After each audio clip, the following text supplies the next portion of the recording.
On today's PropTech VC podcast, we have a legend, David Sellinger, one of the co-founders of Redfin and now a founder at Deep Sentinel. And I actually invested in David's recent startup, Deep Sentinel, through my family office. So David, it's great to have you. How are you doing? So stoked to be here right now.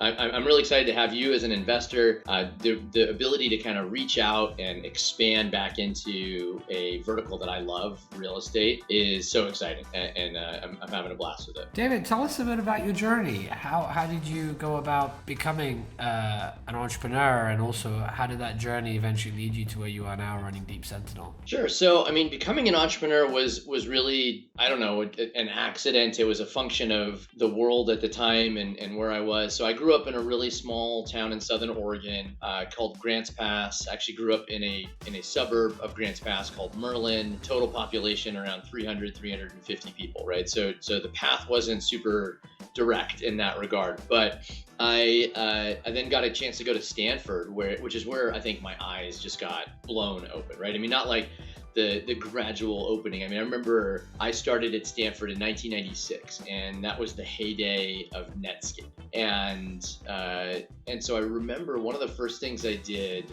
was walk the halls of Netscape. Not because I was an employee, but just because Netscape was like the thing. Like you got your computer, you got to college, and then you got this high-speed internet in your room, which was just like all by itself.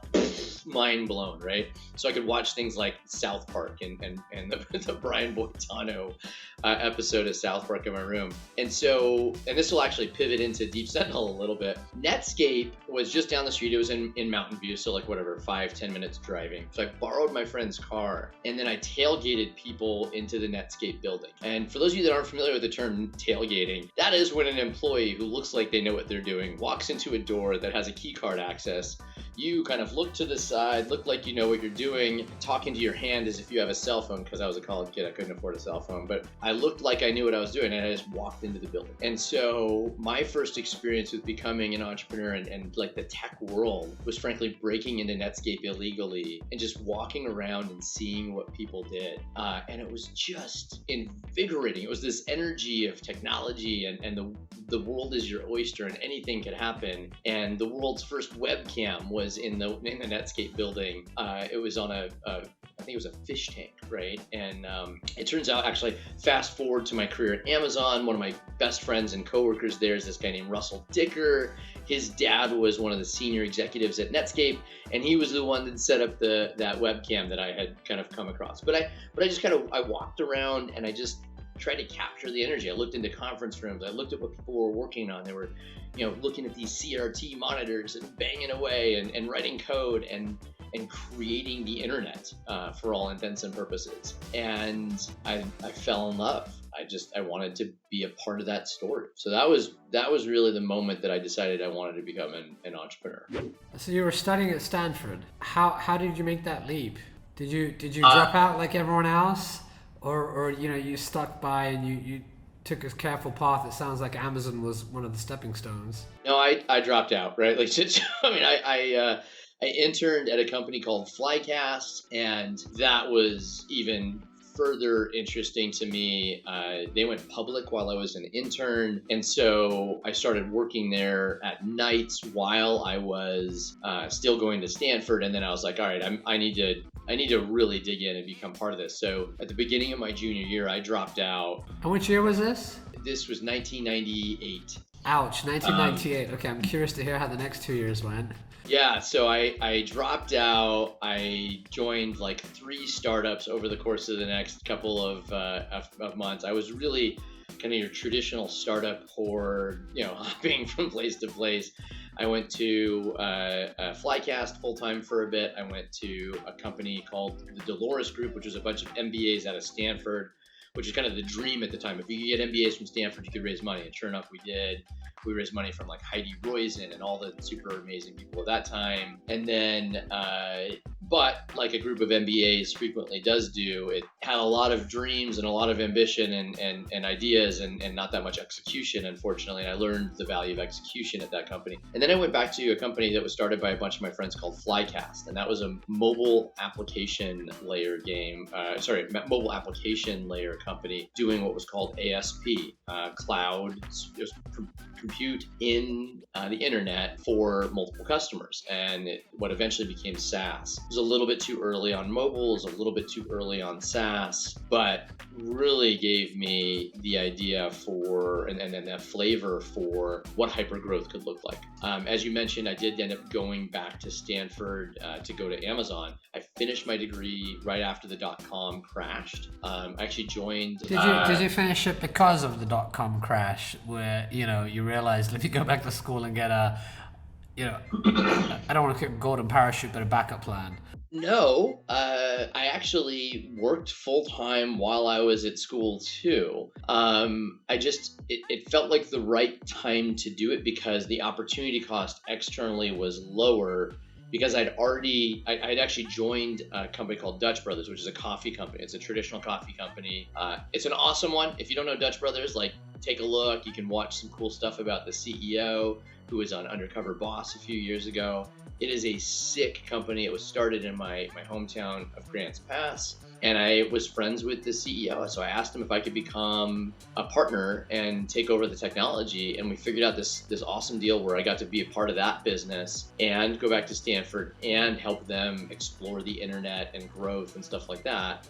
Interestingly enough, you asked, is it just a golden parachute? And the answer is absolutely not. Let me tell you why. I busted tail while I was doing that, and we at Dutch Brothers, at this hyper non-tech company that slings coffee from the coolest baristas on the West Coast, we started our e-commerce site in 2001, and this is right when everyone else was looking for a golden parachute. Every other company was pulling back their marketing spend, and that's simultaneous. That was contemporaneous with Google launching the world's most scalable cost-effective, amazing advertising platform, AdWords. And so I actually discovered AdWords at Dutch Bros, and I was paying $1.50, $2 a lead for people to buy $500 coffee makers and converting them at 50%, making hundreds of dollars hand over fist. And so it sounds like the story of a golden parachute, but it, in a lot of ways, when you peel back the onion, it was not. I was leaning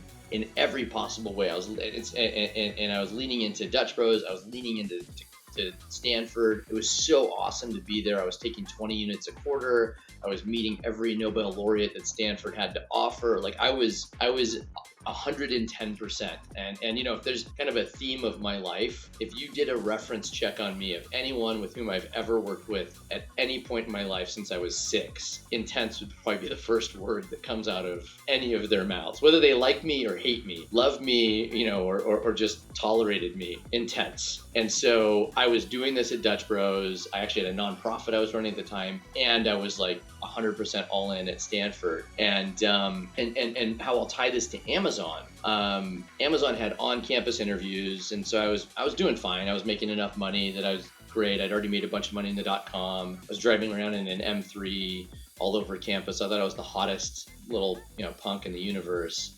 And so I went to this Amazon interview, and I'm sitting across from this guy named Neil Roseman. He's the VP of kind of consumer at the time. And I'm like, yeah, Amazon seems kind of cool, but I kind of got this other thing going it's way sweeter. And he's like, well, what do you do? And I was like, well, check this out. What I do is I go on Google and I buy AdWords for 50 cents to $1.50. And I find these people all over the country that are looking for these niche products in the coffee space where my margin's hundreds of dollars. And I'm converting at 50% because there's nowhere else they can buy this stuff. And so I'm basically paying $3 for a customer, making $150 a pop, and just doing that hand over fist. And Neil's eyes kind of light up, and he's leans across the table, and he goes, and I kept talking. I was just talking. I was so full of myself.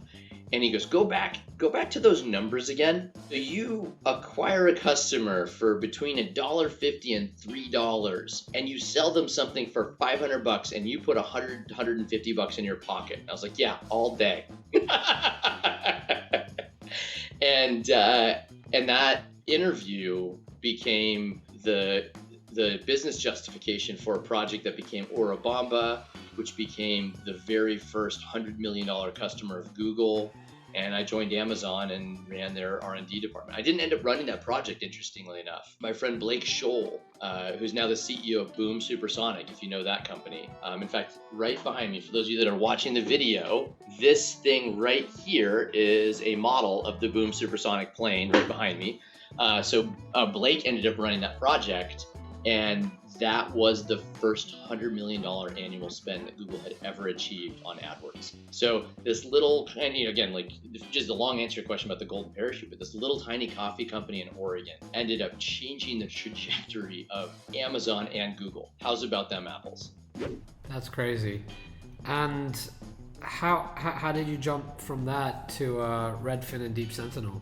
Sure. So my research at Stanford was in AI and in robotics and data. And I've always loved data and AI. And while I was at Amazon, I decided I wanted to buy a house. And I had that quintessential entrepreneur moment where I realized, holy smokes, this market is so horked.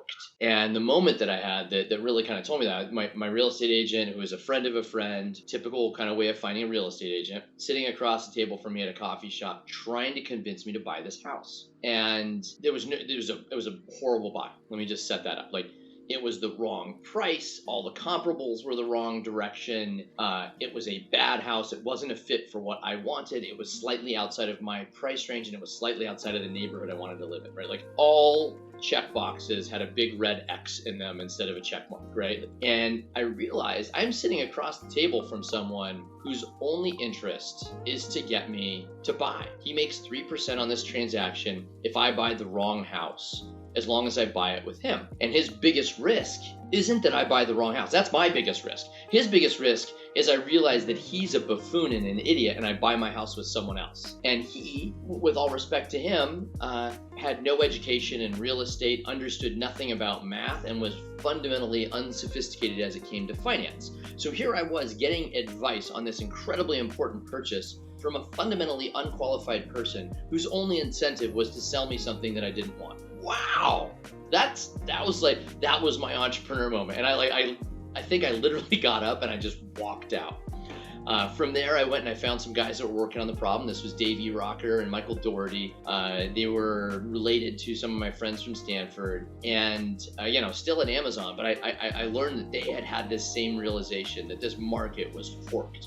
And that the only advantage that this guy had, this real estate agent I had, was the fact that he had access to the MLS, which gave him sales comp data. And I was like, this is horrible. That's public record. And I remember this moment sitting down with Michael and David, and they were like, yeah, it's public record and no one gets access to it. That's what we need to change. And I was like, I love these guys. These guys are passionate about this. I'm pissed off and they're passionate. That's a good match. And so they had been trying to build this app, like a Windows app, to fix this problem. And Michael had this like totally crazy cracked out vision of, let's take all the interactivity you can have on a Windows desktop app and let's put that on the web. And I was like, Michael, you're crazy. There's no way you can do that.